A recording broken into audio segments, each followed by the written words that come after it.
Suhu dingin masih menyelimuti kota Yogyakarta akibat hujan yang turun di sepanjang sore hingga malam hari.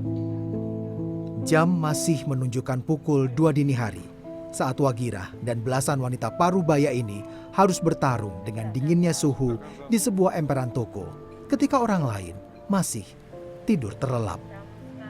Tidur di emperan toko sebenarnya hal yang biasa bagi Wagirah dan para wanita buruh gendong yang mayoritas berasal dari Kabupaten Kulon Progo. Wagirah yang kini berusia 70 tahun rela datang pada malam hari dengan angkutan umum dari rumahnya di Kulon Progo yang berjarak sekitar 35 km dari kota Yogyakarta. Ia dan beberapa buruh gendong lainnya kemudian tidur di emperan toko sembari menunggu datangnya kendaraan angkutan distributor bahan pangan dari luar kota Yogyakarta yang biasanya masuk ke Pasar Beringharjo sebelum azan subuh berkumandang. Begitu kendaraan pengangkut bahan pangan tiba, dengan sigap Wagirah mengangkat berbagai karung barang menuju ke lapak-lapak pedagang. Tak jarang, tubuh rentanya harus mengangkat karung seberat 40 kg di punggung, walau upah yang didapatkan Wagirah tak sebanding berat beban yang ia angkat. Abote nggih, mungkin miturut reblonjo. Nek ning ngusung ibu sani iki paling enten nggih 20, paling abot niku sing pati niku 40 kilo. Nek kula ngusung ibu sani niku 2000. Ning namung iki kalih iki mlebet iki. Hingga enten sik gangsal 1000, kantenan wong didongeng niku merneni. Enten sing sementen, enten sing sementen mboten. Adine mboten saged tajet. Tidak semua orang bisa menjadi buruh gendong. Untuk bisa bekerja sebagai buruh gendong seperti Wagirah, harus ada koneksi dari teman atau saudara yang telah terlebih dahulu bekerja sebagai buruh gendong.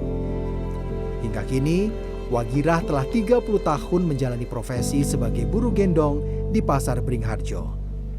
Dengan usia yang sudah renta dan beratnya beban yang diangkat, tak jarang tubuh Wagirah harus menyerah oleh beban berat yang melampaui kemampuan fisiknya. Kesel toh Mas. Kesel nang kene kesel prei, pijet, apa preso. Ateng sikil iki niki mun do kita. Namun siapa sangka, di balik pekerjaannya yang berat, para wanita buruh gendong di Pasar Beringharjo justru adalah wanita-wanita tangguh yang mencintai pekerjaannya. Beberapa di antara wanita buruh gendong sebenarnya memiliki keterampilan lain seperti pengrajin di daerah asalnya. Bahkan, sebuah lembaga swadaya masyarakat di Yogyakarta sempat memberikan pelatihan keterampilan kepada para buruh gendong agar mereka bisa mencari pekerjaan lain yang lebih ringan. Namun, di luar dugaan, para buruh gendong menolak mencari pekerjaan lain dan lebih memilih menekuni pekerjaannya. Sudah terbiasa juga dari turun-temurun dia bekerja, nggak enak kalau di rumah itu. Jadi dia tetap harus bekerja. Kalau di rumah nganggur itu sesuatu yang menurut dia tidak produktif, jadi tetap dia bekerja, maka dia bangga. Di samping itu juga kalau dengan buruh gendong, dia menggendong, itu kan jelas langsung mendapatkan uang.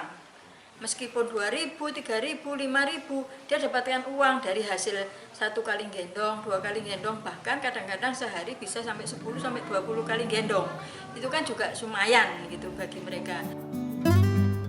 Dari data Yayasan Anissa Swasti, ada 220 wanita berusia 35 hingga 80 tahun yang bekerja sebagai buruh gendong di Pasar Beringharjo. Namun sayangnya, hingga saat ini, pekerjaan buruh gendong belum diakui oleh pemerintah daerah istimewa Yogyakarta sebagai sebuah profesi. Hal ini berimbas pada tidak adanya standarisasi upah, sehingga pengguna jasa buruh gendong bisa semaunya sendiri memberikan upah seikhlasnya kepada buruh gendong. Padahal, walau dipandang sebelah mata, pekerjaan buruh gendong di Pasar Beringharjo sangat berguna meringankan beban pedagang dan pembeli saat harus mengangkat beban berat. Saat ini, perjuangan untuk menjadikan buruh gendong sebagai profesi masih terus dilakukan paguyuban buruh gendong Yogyakarta agar beban berat yang mereka gendong setidaknya seimbang dengan penghasilan yang mereka peroleh. Wahyu Juniawan, Daerah Istimewa Yogyakarta.